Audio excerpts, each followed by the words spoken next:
Salvete omnes. I'm going to be doing a reading of the Latin poetry, focused specifically on um, scansion. So I'm going to read through it once, trying to really, really emphasize it, and then once in a more natural sounding style, but I'll be reading it pretty slowly both times. I'm going to not explain how scansion and elision works. I'm going to assume that if you're listening to this, you already kind of know how those work. I would highly recommend going through and scanning them yourself to get a sense of where the different sounds go. I can tell you I'm holding a piece of paper right here that has um, that scansion already done. But I'm going to read it each one twice and then give any notes that I may have.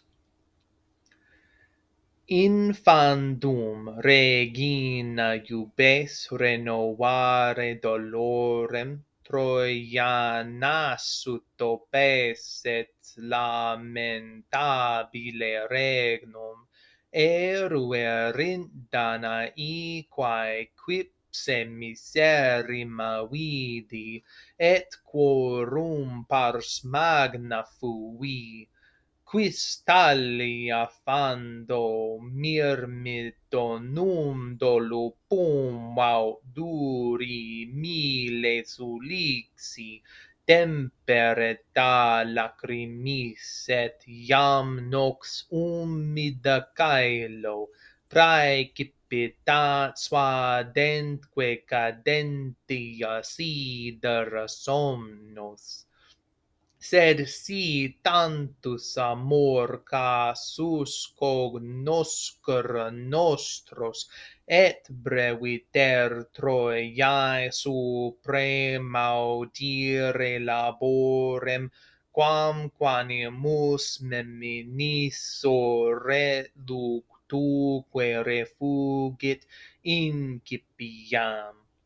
Fracti bello fatisque repulsi, ductores dana tot iam labentibus annis, instar montis secum divina balla desarte, aedificant secta quintexunt abiete costas.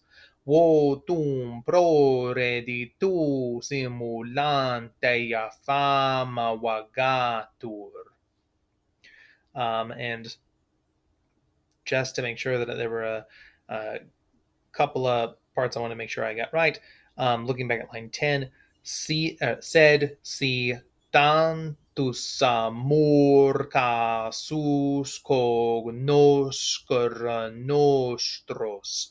That O in amor is going to be long because of its position. And then I'll read line 7 again, just because it has those very tricky proper terms.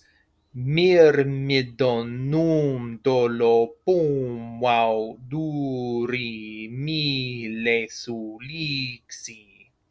That's the way you would be pronouncing them. So I'm going to read it one more time through, this time with more of a sense of how it should sound without you beating the meter into the ground. Infandum regina iubes renovare dolorem, Troian nasut opes et lamentabile regnum, eruerint Danae quae quipse miserrima vidi, et quorum pars magna fui. Quis talia fando myrmidonum dolopum duri mille sulixi temperata lacrimis, et iam nox humida caelo praecipitat suadentque cadentia sidera somnos.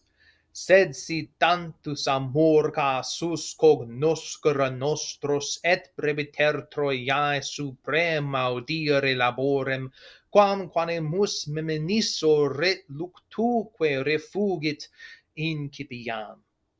fracti bello fatisque repulsi, ductor restana tot iam labentibus annis, instar montis secundi vina palladis arte, aedificant secta quintexunt abiete costas, votum proreditu simulante a fama vagatur. Very last note I'll make on this passage is in line 16, abiete.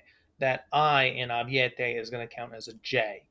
So abiete costas is how you would actually end up saying that. Not changing the I into a J per se, but it's going to be factored in as a consonant. All right. So that's passage one. Passage two, I'm going to do the same thing. I'm going to read through it twice. I honestly found this, I think, to be the trickier of the two passages for me. So I'm going to read this one extra slow, and then I'll read it to you again at a little faster speed.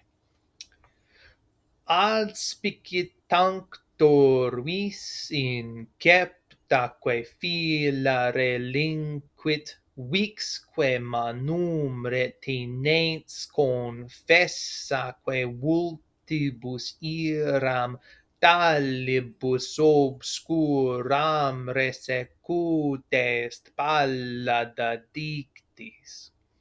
Mentis in ops longaque venis confecta senecta, et nimium vixisse diu nocte taudiatistas. Si qua tibi nurus est, si questibi filia voces.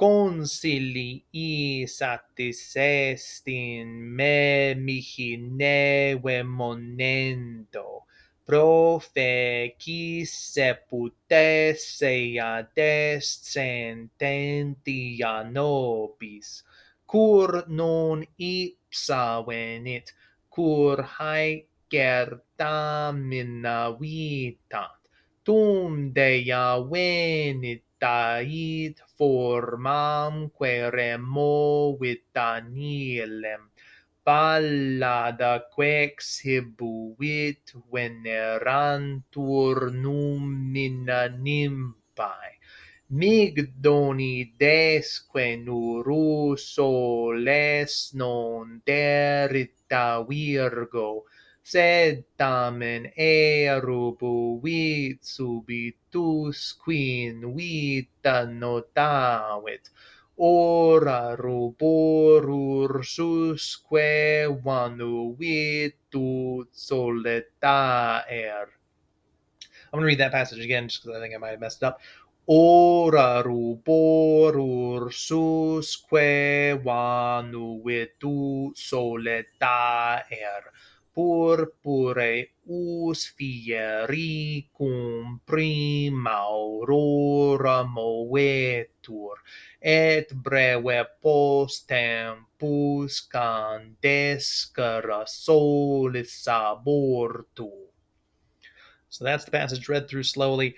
I'm going to go ahead and read through it at a little bit of a faster pace that's not beating the meter to death quite so hard.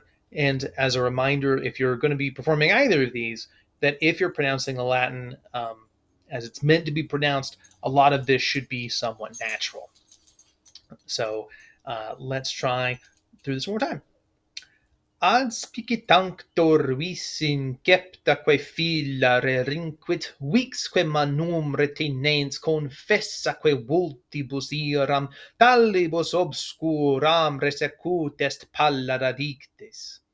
Mentis in ops longaque venis confecta senecta, et nimium vixisse deum nocet audiat istas, si quadebinurus est si questibi filia voces, concilii satis est in me mihi neve monendo, profe seputesse ad est sententia nobis, cur non ipsa venit, cur haec certamina vitat, tum dea venit, aut formamque removit anilem, pallada quexibuit venerantur numina nympae, mig donidesque nurus, sol est non terita virgo, sed tamen erbuit subitusquin vita notavit, ora ruborur susque vanuit ut solitaier, purpureus fieri cum prima aurora movetur, et breve post tempus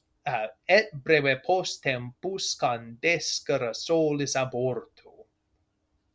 So a couple of places that I run into issues with is that last line, et breve post tempus candescere solis abortu, and then I probably held the tum dea venitait formamque remo vitanilem. I think those are the two lines I may have messed up in the faster reading. But otherwise, I hope that gets you off to a good start. Bonam fortunam omnibus et valete.